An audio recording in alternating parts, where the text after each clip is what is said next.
So hello my lovely CMA Inter student. I hope today's paper was fabulous. मुझे ऐसा लगता है paper was not very easy, not very tough, but it was average paper.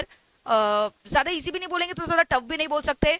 So here I am with your MCQ answers. Let us discuss it very quickly. Do not waste your time much in this. ठीक है, prepare for the next paper. जैसा भी गया paper भूल जाओ, focus on your next paper. But बहुत सारे question मतलब 40-50% जो आप देखोगे ऐसे क्वेश्चन थे जो अभी हाल में हमने सुपर 50 क्वेश्चन में डिस्कस किए थे और जो रिवीजन सीरीज में मैंने डिस्कस किया था. Lot of quite questions has come from the revision series that I have taken so far including the MCQ.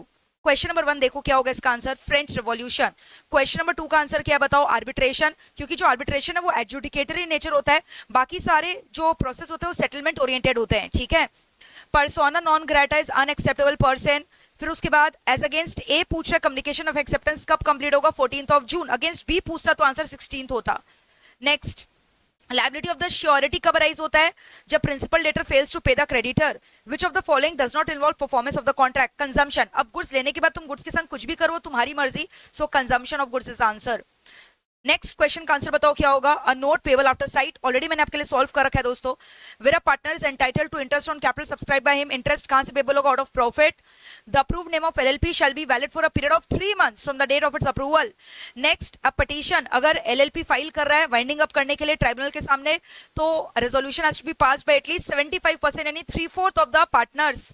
ठीक है, in a factory section 45 factories act में 500 वर्कर्स से अगर ज्यादा वर्कर्स है तो एम्बुलेंस होना जरूरी है. ठीक है, कंपनी को कन्वर्ट करना है प्राइवेट टू पब्लिक कंपनी या वाइस वर्सा तो INC 27 is a prescribe form that is supposed to be filed.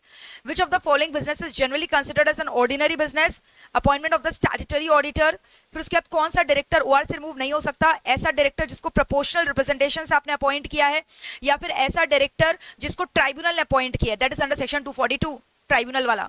The idea that everyone is equal before law is derived from the value that human is born equal. ठीक है, अब आप देखोगे सारे questions काफी easy थे. Contract में मैंने बोला ही था स्पेशल कॉन्ट्रैक्ट इंपॉर्टेंट है, तो देखो आप कितना इजी क्वेश्चन आया है.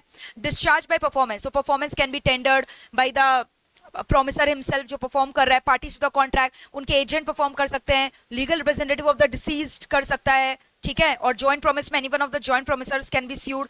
तो ये सब आपको पता है. और एग्रीमेंट का मतलब क्या हुआ, म्यूचुअल कंसेंट, जहां आपको लिखना था रेसिशन, रेमिशन, नोवेशन, ऑल्ट्रेशन, सुन मारे, रेमिशन, रेसिशन, क्लियर. तो ये सब आपको लिख कर आना था. वेवर, बेलमेंट एक्सप्लेन करना है, this is also very easy. Bailor कौन होता है, बेली कौन होता है, bailment contract chargeability section 148, bailment और प्लेज का डिफरेंस डायरेक्ट क्वेश्चन कॉपी के नोट्स में लिखवाया हुआ है. Next, procedure for conversion of private to public company LLP, sorry this is again easy question, this we have done. ठीक है, ये हम लोगों ने किया था सुपर 50 क्वेश्चन में. Negotiable instrument in international law under NI act 1881, आपको एनालाइज करना है नेगोशिएबल इंस्ट्रूमेंट को in international law under negotiable instrument act 1880. आपको याद है हम लोगों ने एक प्रोविजन डिस्कस किया था, इनलैंड इंस्ट्रूमेंट, फॉरेन इंस्ट्रूमेंट, तो उसी के बारे में आपको यहाँ पे लिख कर आना है. ठीक है, जो कि फॉरेन बिल्स हुआ, फॉरेन पार्टीज, इन लोग के बारे में आपको लिख कर आना है. नेगोशिएबल इंस्ट्रूमेंट में हो सकता है parties that residing in different country, या फिर जो एक्सेप्टेंस हुआ है या ड्रॉ जो हुआ है बिल या पेमेंट हो रहा है अलग कंट्रीज में, तो बेसिकली यहाँ foreign bill of exchange, inland instrument वगैरह था ना वो, और उसका दूसरा पार्ट लिख कर आना था आपको यहाँ पे.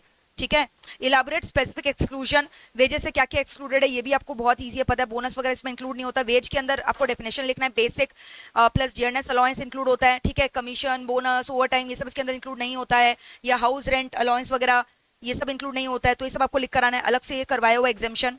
नेक्स्ट आपको बोल रहा है नॉमिनेशन वाला process, this is also very easy, direct question that we have done. ठीक है, फिर उसके बाद कितने सारे ऐसे रेजोल्यूशन है जब आपने पास किए वहां से 30 डेज के अंदर आपको आरओसी के संग बहुत सारे फॉर्म्स जमा करने पड़ते हैं, अलग अलग सेक्शन में तुमने ये डिस्कस किया, this is again a very easy question. फिर उसके बाद matters to be inquired by statutory auditors, this is also a very easy question कि कितना मैटर्स है, कितना सारा मैटर्स है जो कि स्टैट्यूटरी ऑडिटर को इंक्वायर करना पड़ता है. हम लोगों ने पढ़ा था ड्यूटीज ऑफ द ऑडिटर में. ठीक है, then this is again a very direct question that we have done. कल जो परसों का मैंने बूस्टर सेशन लिया था उसमें भी ये सेम क्वेश्चन करवाया था कि अगर कोई डायरेक्टर स्पेशलाइज सर्विसेज दे रहा है not in the capacity of director तो अलाउड है विड्रॉ करने के लिए, अगर एनआरसी उसको अप्रूव करता है. अगर एनआरसी नहीं है, बीओडी ने उसको अप्रूवल किया है, ओवरऑल लिमिट 11% होता है, 11% से ज्यादा भी कर सकते हो ओआरएनजीएम पास करके, और इंडिविजुअल लिमिट एक्सीड होता है तो एसआरएनजीएम. तो ये सब आपको लिख कर आना है.